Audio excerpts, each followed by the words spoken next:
आप लोगों को आदत होनी चाहिए मेहनत करने की। तो शिक्षक को स्कूल के पास जाना होगा, स्कूल शिक्षक के पास नहीं जाए। अगर गांव में जाके नहीं पढ़ा सकते तो एक गलत पेशे में आ गए हैं। अभी छोड़ दीजिए, हम तीसरा राउंड कराने वाले हैं टीआरई।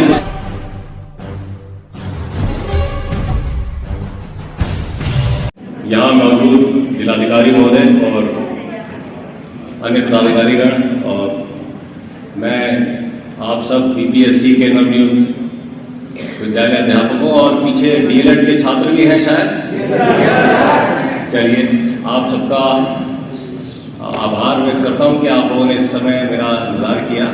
आप लोगों का तो जाने का टाइम हो गया होगा डीएलएड के बच्चों का।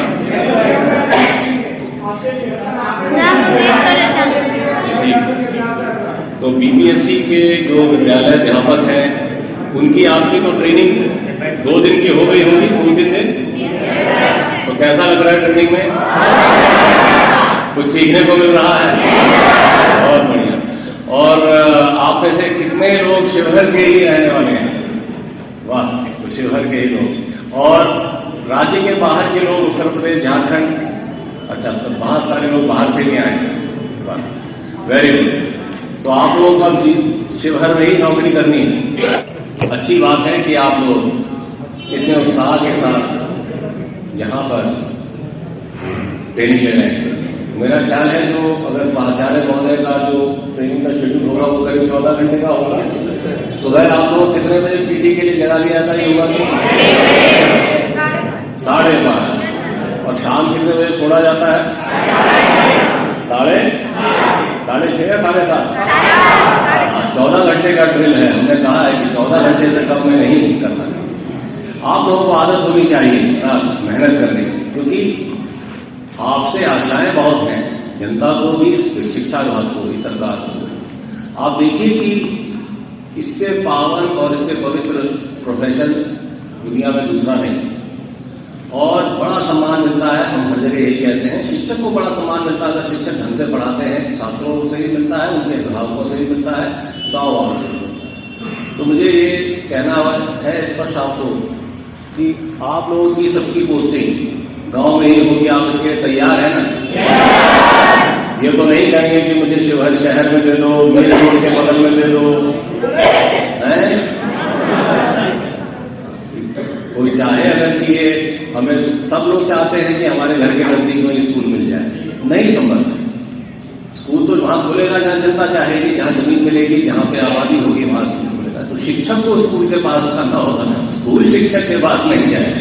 ठीक, तो आप लोग सब तैयार है ना? गाँव में अगर गाँव में जाके नहीं पढ़ा सकते तो एक गलत पेशे में आ गए हैं। अभी छोड़ दीजिए, हम तीसरा राउंड कराने वाले हैं टीआरई। पीछे बैठे हुए हैं।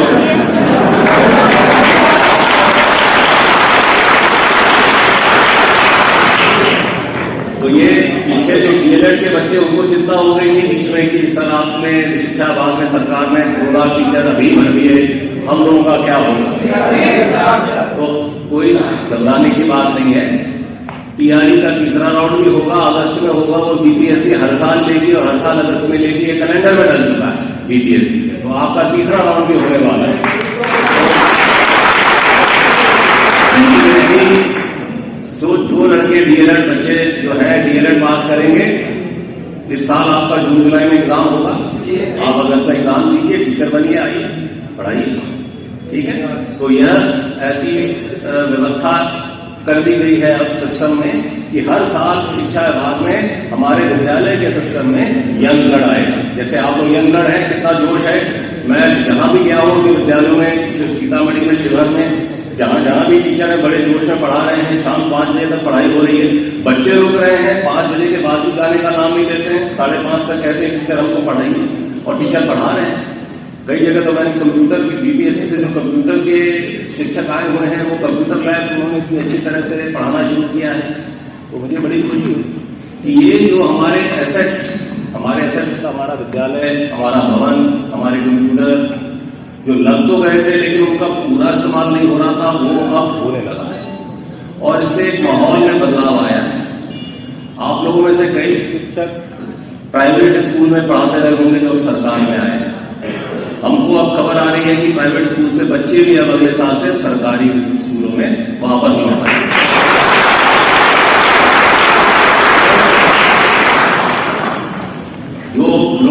थे कि सरकारी स्कूल के अस्तित्व को बिहार में खतरा है। तरह तरह का आर्टिकल निकलता था कि सरकारी स्कूल का अस्तित्व अब नहीं रह गया है, सब ओपन स्कूल हो गया है, सब प्राइवेट स्कूल हो गया है, सरकारी स्कूल में बच्चों की हाजिरी नहीं रहती है, डीबीटी के लिए लोग केवल आते हैं, पोशाक के लिए आते हैं, साइकिल के लिए आते हैं। अब ये बातें खत्म हो चुकी हैं। हम किसी भी स्कूल में भी सीतामढ़ी और शिवहर में गए थे तो 70%, 65% से कम हाजिरी किसी स्कूल में नहीं थी, बच्चे भरे हुए। और टीचर सारे 100% टीचर विद्यालय में थे। मैं और डीएम साहब खुद 4:30-5 बजे जहाँ गए हैं तो सारे टीचर थे और मिशन लक्ष्य की पढ़ाई हो रही थी। और जहाँ बोर्ड की परीक्षाओं के विद्यार्थी थे तो वहाँ बोर्ड की परीक्षाओं की तैयारी हो रही थी। ये सरकारी स्कूल में हो रहा है। ये एक्स्ट्रा आवर्स जो हमारे टीचर मेहनत करके पढ़ा रहे हैं, इसके कोई पैसे भी नहीं लिए जाते, ये फ्री। तो हम लोग बच्चों को यही कहते हैं, जब तुमको पढ़ना ही है तो यहीं पढ़ो, कोचिंग में क्यों जाते हो, और जाना है तो 5-6 बजे के बाद। तो अब बच्चों में भी रिस्पॉन्स है, बड़ा उत्साह है। तो मुझे बस यही जानकर खुशी हो रही है कि आप लोगों के आने से जनता में एक आशा जगी है, और मुझे उम्मीद है कि आप इस आशा को बरकरार रखेंगे। और इसी जोश के साथ जो आप जिस उत्साह के साथ आप यहाँ बैठे हैं, और हम लोगों का आप हमारा उत्साह बढ़ा रहे हैं, हम आपका उत्साह बढ़ा रहे हैं। हमें तो ये सोच के खुशी हो रही है कि गांव में पोस्टिंग के नाम पे भी आप लोगों को कोई चिंता नहीं हो रही है, कि आप खुशी से गांव में जाने को तैयार हैं। तो महिलाएं भी, हमने आप में से आधे पुरुष हैं, आधे महिलाएं दिख रही हैं। महिलाओं को भी मैं हमेशा ये कहता हूँ कि गांव में जाना होगा तो कैसे जाएंगे, हर जगह तो रिक्शा, ऑटो रिक्शा जाता नहीं। तो स्वावलंबी बनने का मैंने कहा था पहले ही, स्कूटी चलाना सीख लीजिए। पता नहीं आपने ट्रेनिंग शुरू की कि नहीं शुरू की, स्कूटी की ट्रेनिंग शुरू कराइए, स्कूटी चलाना सीख लीजिए, खुद आइए खुद जाइए, ठीक है। जो शिवहर की महिलाएं होंगी वो हो सकता है उनको घर के नजदीक विद्यालय नहीं मिले, 20 किलोमीटर 30 किलोमीटर जाना पड़े, रोज संभव नहीं। तो घर के आसपास ही घर ले, विद्यालय के आसपास ही घर ले, वो ज़्यादा बेहतर होगा। तो मेरा यही कहना है आप लोगों से कि अगर आप गांव में नहीं रह सकते तो ये नौकरी आपके लिए नहीं। वो पीछे लोग खड़े हैं, वो तैयार हैं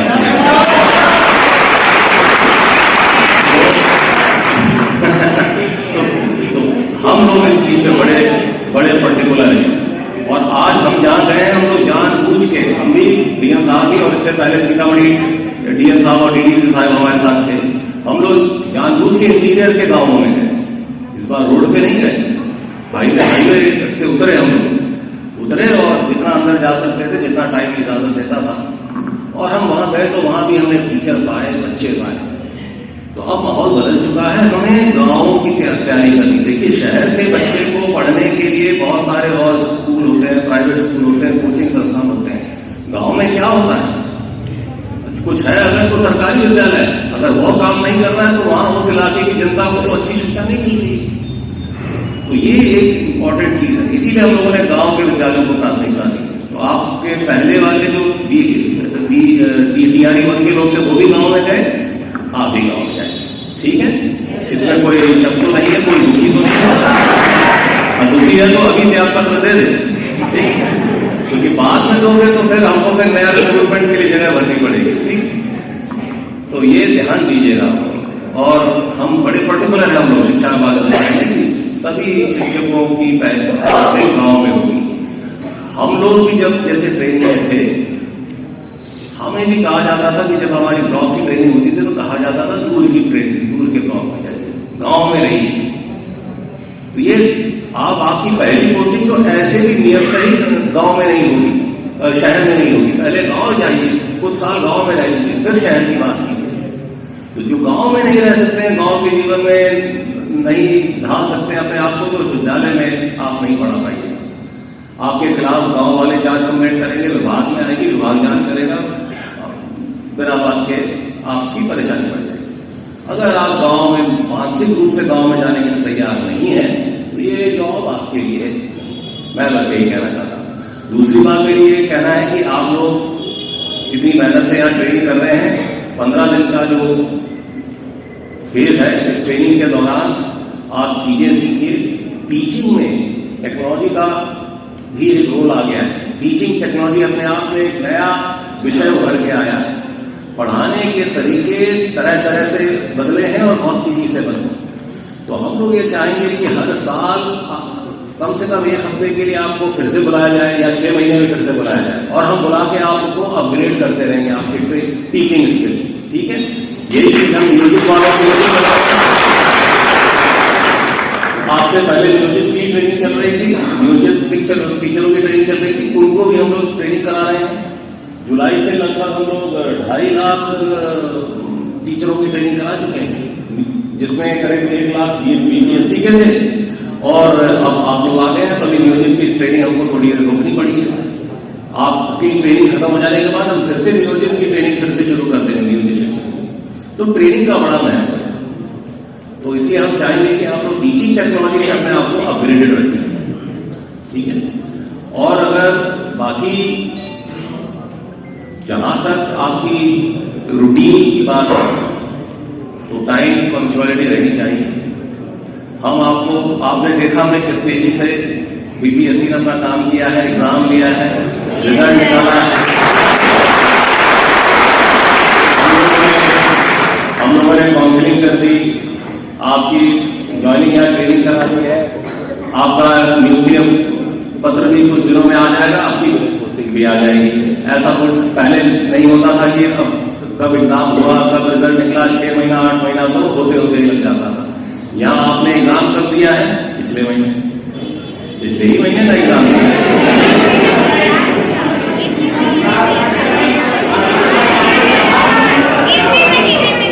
इसी महीने एग्जाम दिया है और इसी महीने आपका रिजल्ट निकल के आप आ गए ट्रेनिंग। ये रफ्तार है हमारी।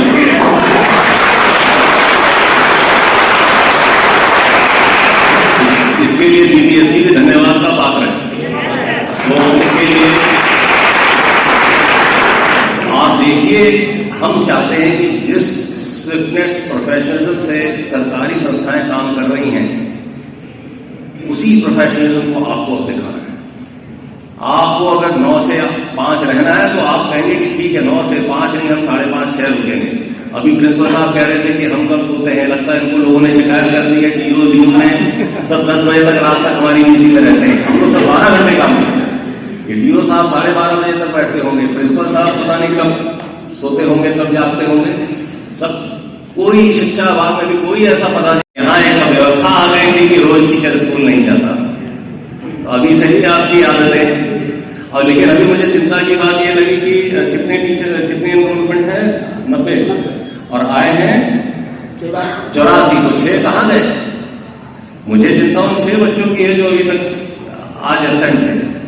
आप टीचर बनने जा रहे हैं, आप खुद ही क्लास नहीं अटेंड कीजिएगा, तो जब टीचर बन जाइएगा तो बच्चे से किस मुंह से कहिएगा कि तुम आओ क्लास में, है ना? तो आपको तो 100% अटेंडेंस होनी चाहिए। यहाँ 96% है, 99.9 होनी चाहिए।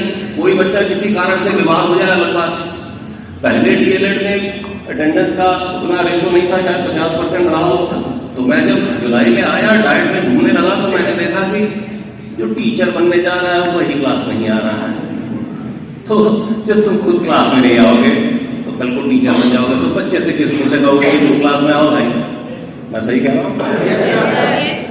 तो यही चीज कही, आदत डाल। आप लोगों को रोज क्यों आदत डाल रहा हूँ स्कूल जाने की? आपका खर्चा हो रहा है, पेट्रोल जल रहा है, 10 रुपए जाने का, 10 रुपए आने का, ऑटो का, तो गणना करना शुरू कर दीजिए।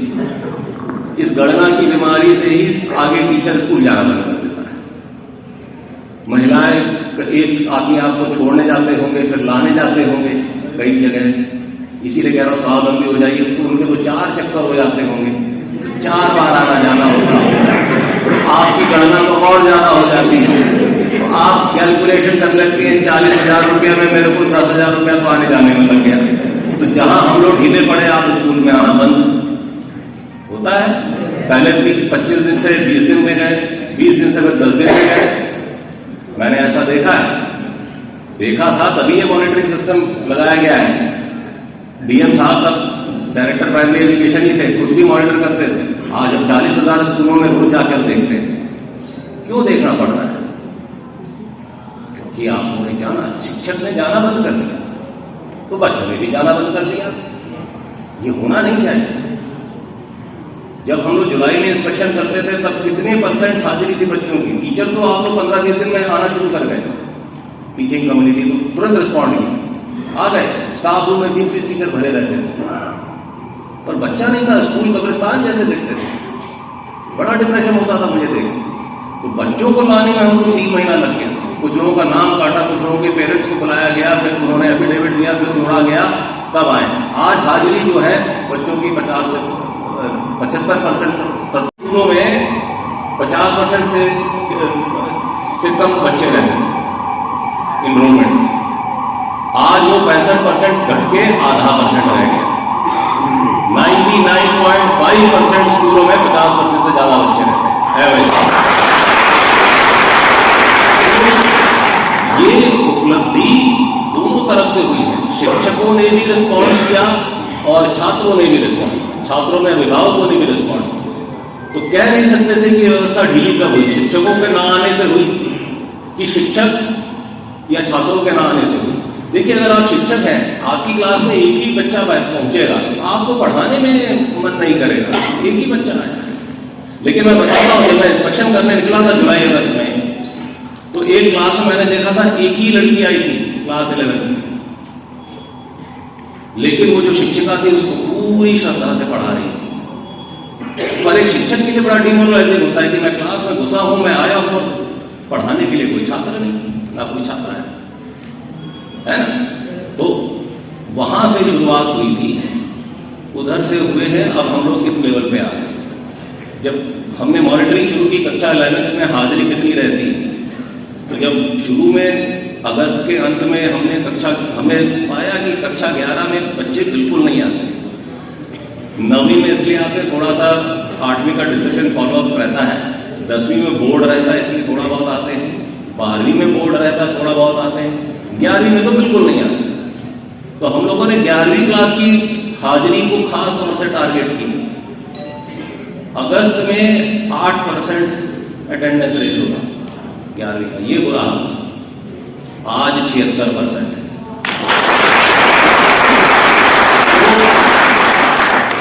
तो ये देखिए आप कि ये टीचिंग कम्युनिटी कितनी खुश होती है कि साहब बच्चे आए हैं तो टीचर को भी जोश आता है पढ़ाने।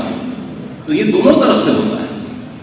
पर कह नहीं सकते कि जब ढुलाई हुई तो किसके कारण ढुलाई हुई, पहले अंडा आया कि पहले मुर्गी आई, कह नहीं सकते, ठीक है। तो दोनों एक दूसरे को ब्लेम करते हैं। छात्र अभिभावक कहते हैं टीचर नहीं आते, टीचर कहते हैं कि छात्र नहीं आता है, तो बाहर नहीं होने देना। अधिकारी आते हैं जाते हैं, लेकिन आपने हमेशा उसी, अब जीवन भर आप शिक्षक ही रहिएगा। अब शिक्षक से तो आप वैज्ञानिक तो बनेंगे नहीं, जो बनना आपने शिक्षक ही बनना। आप बच्चों को ही पढ़ाएंगे, चाहे प्राइमरी को पढ़ाएं, चाहे हायर सेकेंडरी को पढ़ाएं, चाहे डिग्री कॉलेज को पढ़ाएं। आपने टीचिंग को एज ए प्रोफेशन चुन लिया। आप में से कुछ DLED है, कुछ BEd है, तो पढ़ाइए, यही आपका जीवन है। और बड़ा ही सम्मानित पेशा है ये। गांवों में आप देखेंगे, जो आप में से बहुत सारे लोग BPSC के जो तैयारी बन के लोग होंगे उससे संपर्क में होंगे। कई लोगों ने घर ले लिया, और घर दिलाने में गांव की जनता ने मदद की है, मुखिया ने मदद की है, स्कूल के प्रिंसिपल साहब ने मदद की है, सबने मदद की कि अगल बगल में घर दिला लिया जाए। तो हम यही आपको अनुरोध करेंगे कि स्कूल के अगल बगल ले लीजिए, क्योंकि फिर वरना जिलाधिकारी बैठे हैं सामने आपके, आप तो शिवर नहीं है, तो फिर ये आपको पकड़ेंगे, फिर आपकी तनख्वाह लोगे, वो सब नौबत नहीं आने। ठीक, बाकी मेरी आप शुभकामनाएं आपके साथ हैं। मैं आपके उज्जवल भविष्य की कामना करता हूं। बस इतना ही। छोटी बड़ी खबरों के लिए आप MH न्यूज चैनल को सब्सक्राइब करें, लाइक करें, शेयर करें। अगर आप इस न्यूज को फेसबुक के माध्यम से देखना चाहते हैं तो आप हमारे पेज को लाइक जरूर करें, और अच्छा लगे तो हमें कमेंट का सुझाव जरूर दें। हम आपके सुझाव का भी स्वागत करेंगे। धन्यवाद।